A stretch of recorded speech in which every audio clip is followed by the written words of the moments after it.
Siapa saja yang diam dari mengingkari kemungkaran, padahal dia mampu mencegah dan mengubahnya, serta tidak ada penghalang baginya, maka dia adalah setan bisu dari kalangan manusia.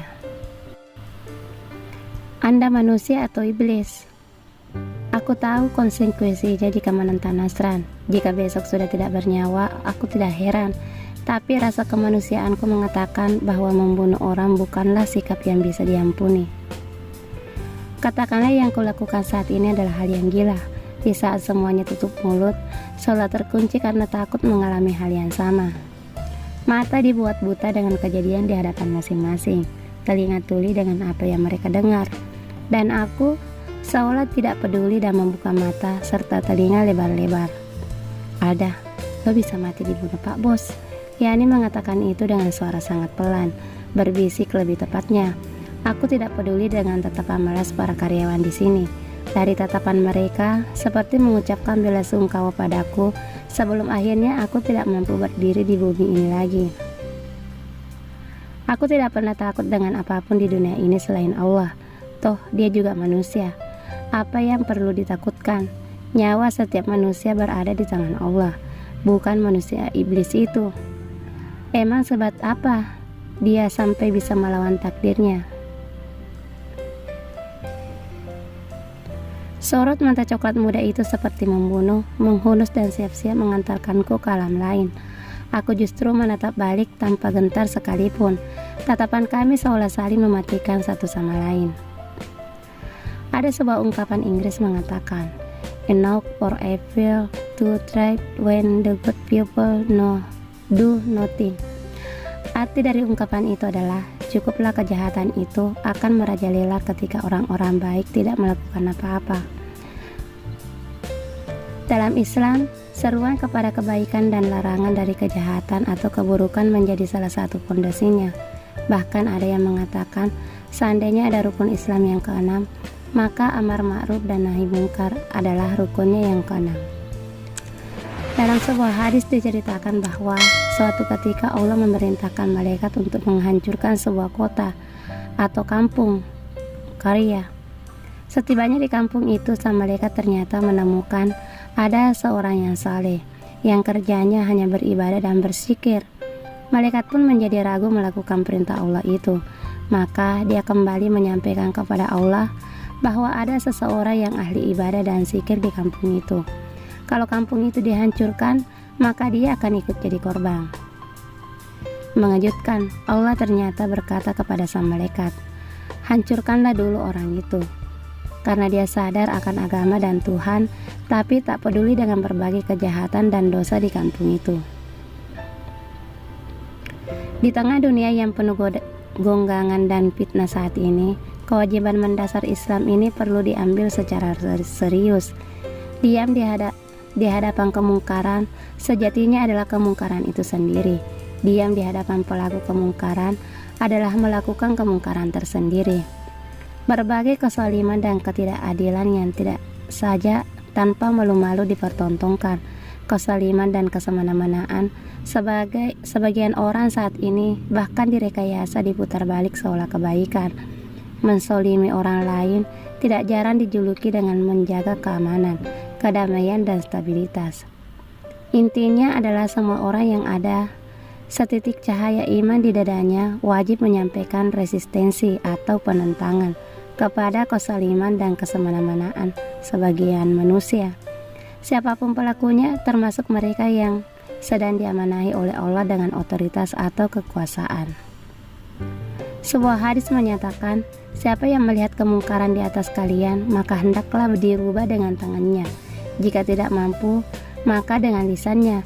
Dan jika masih tidak mampu, maka dengan hatinya. Dan itulah selemah-lemah iman. Diam di hadapan kemungkaran, kezaliman dan kesemena-menaan itu pertanda jika iman sedang mengalami krisis berat.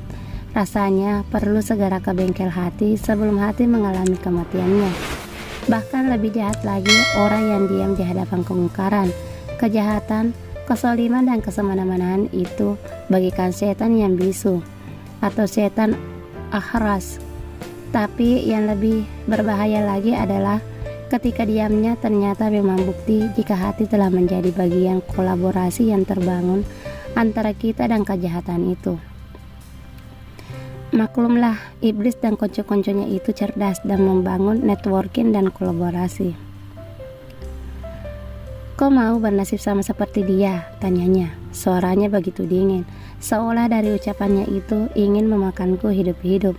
Nasran tidak lebih dari sebatang pohon pisang, punya jantung, tapi tidak punya hati. Saya tidak peduli, hidup dan mati saya ada di tangan Allah, bukan Anda, teriakku tegas.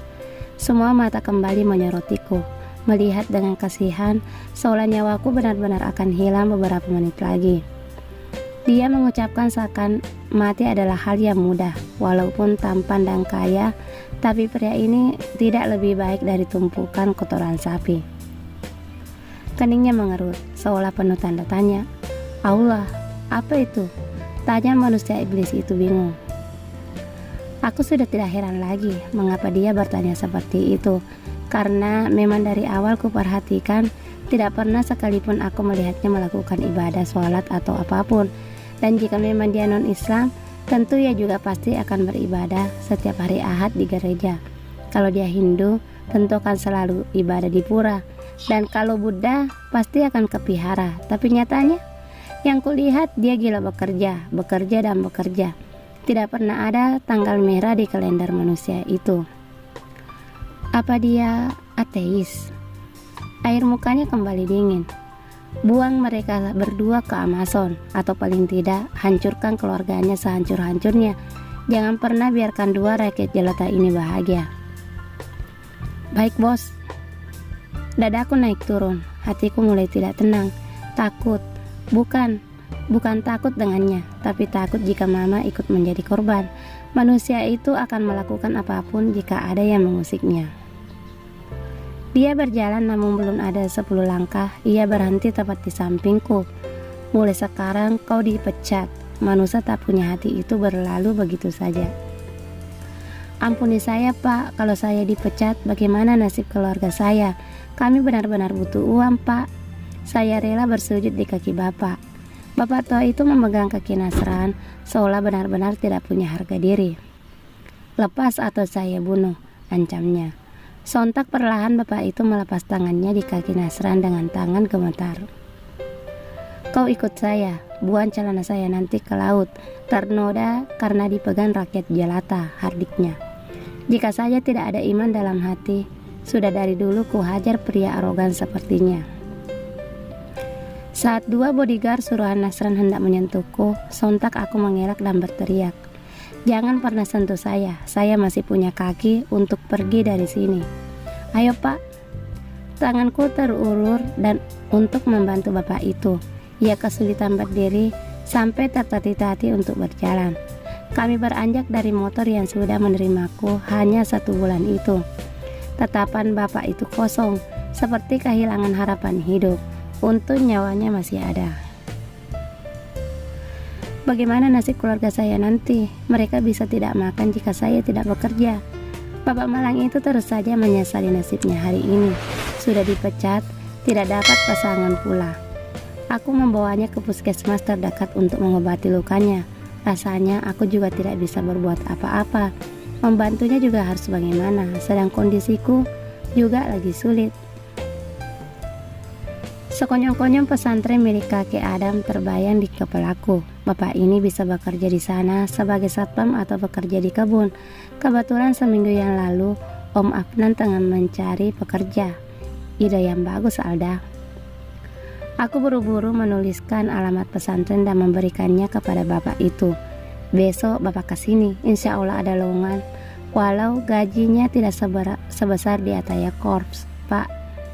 Matanya berbinar-binar. Ini sungguh? Iya pak, jawabku tersenyum. Terima kasih banyak. Setelah pamit, aku langsung pulang. Bernasib sama seperti bapak itu. Padahal ini hampir akhir bulan dan 2 hari lagi gajian. Tapi ya sudahlah. Rasanya cukup lega jika dipecat dengan menegakkan kebenaran. Aku tidak pernah menyesal sedikit pun. Bukankah jika kita meninggalkan sesuatu karena Allah, pasti Allah akan yang menggantikannya dengan sesuatu yang lebih baik.